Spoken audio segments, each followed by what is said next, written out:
Welcome to Aging Fearlessly. I'm your host, Guillermo Vidal, and it's my hope that these programs are helping you create your best life. That's all I intend to do. Now, I want to share with you a couple of experiences I have this week, that have left me shaken and wondering a lot about the meaning of life. The first one began when a close friend of mine and colleague came to visit me in Florida. Now, Larry and I had worked for the same transportation agency for almost 30 years, and we participated on many projects throughout the state of Colorado. Our memories, frankly, are flush with the wonders of great challenges that we worked on and surrounded by some of the most dedicated and capable people, frankly, we have ever known, and we tell each other that all the time. Now, since Larry retired, he's taken it upon himself to stay in touch with our old co-workers as well as keeping track of the organization itself and how its reputation stands in the eyes of the community. Something I appreciate that he does. I don't take time to do it. But every time I meet with Larry and hear about the death of another one of our co-workers or get his assessment on how different the organization works from the ones we had once created, I'm left wondering, what was all that effort working together for?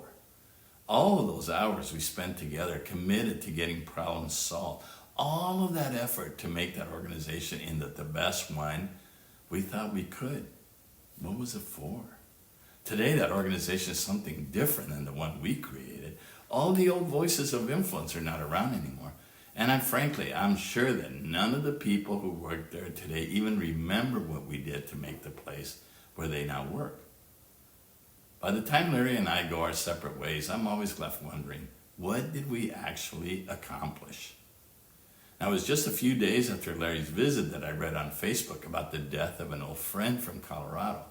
Now, Tom and I have been very close for decades, and we had worked on many things that were important to us, and we worked on them together. We supported an idealistic young teacher to set up a new kind of charter school.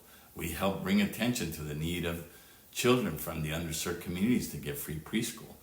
We even convinced Denver's premier public tennis facility to kickstart a tennis program for poor kids. Now, after reading the news, I called Tom's wife to find out what happened, but she was unavailable.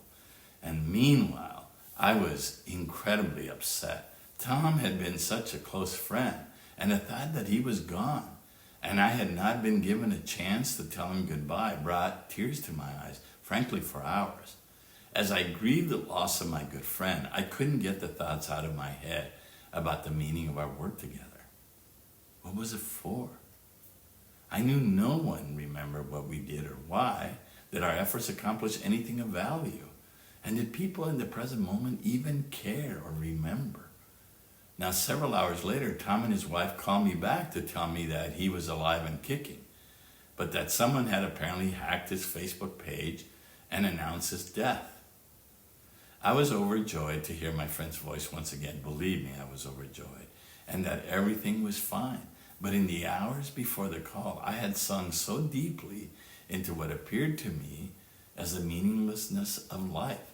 Between Larry's visit and Tom's premature death announcement, I had been left wondering about the meaning of life and the people in it. What had it all been for? Like for me, all the fights against the bullies, all of the studying to get good grades, the engineering degree I pursued, the relationships, including my 2 marriages and raising 5 kids. And then my thoughts turned to my career, all the sweat and tears spent on long hours, days, months, and years working on things that no one knows anything about today. All the long hours in the office and returning home when the kids were in bed. All those sleepless nights worrying about what to do to solve the various problems we were confronted with, both at work and as a family. I know that the benefit of all my efforts had been long forgotten.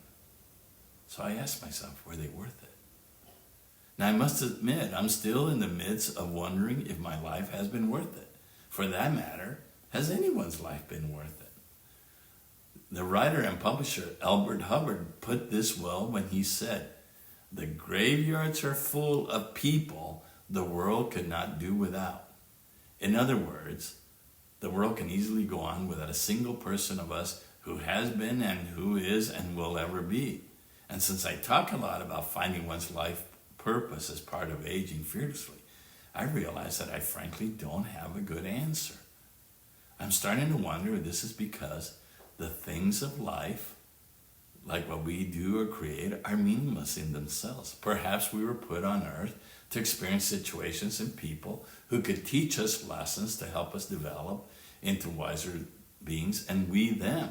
Maybe the meaning of life has to do with how we develop our character and nothing to do with what we created or accomplished. Perhaps the things and people in our lives are simply part of a stage that we were born into with a big cast of characters that come and go while we teach each other things along the way. Or is it like a personalized curriculum that we're born to learn and graduate from? Now, these are the thoughts that back up what some believe, that we're spiritual beings simply having a human experience. And I have to say, at least these thoughts give our growing wisdom a place to go after our death and keep growing.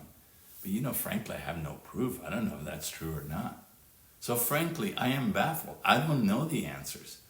But I'm starting to wonder if we have all been asking the wrong questions when we try to define our lives by what we should be doing now or what we did or failed to do. Perhaps the right question to ask is this: what have we learned? And this is what right now makes the most sense to me. And I ask myself, what have I learned? And it is a good question to ask yourself.